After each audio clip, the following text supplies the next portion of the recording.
So, ayun, meron tayong Oppo A3s dito. FRP lock siya. Ayan.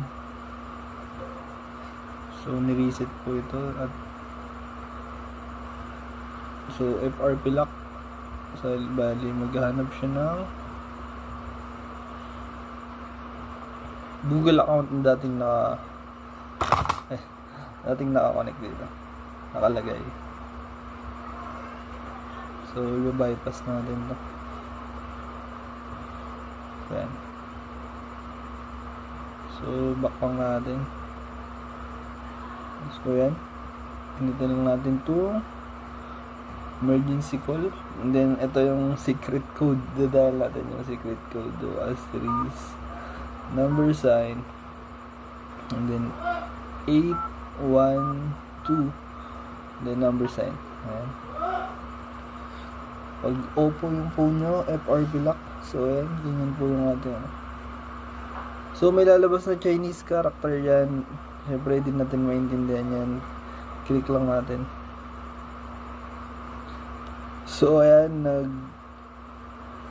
Nagpunta na siya sa settings. So, na-bypass na natin yung kanyang FRP lock. So, settings.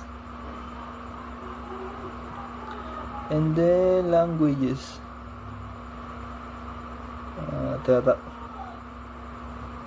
Select language.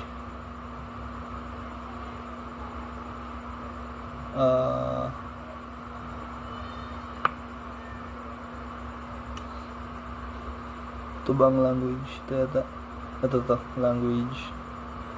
So, piliin lang natin yung English. And then, okay. Okay. So, ayan, English na siya. Ayan.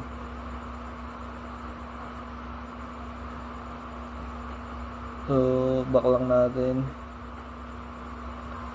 And then, punta ka tayo sa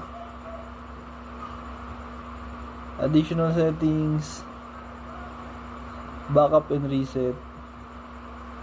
Ayan, reset two-factor settings. So, dito ang pipiliin natin.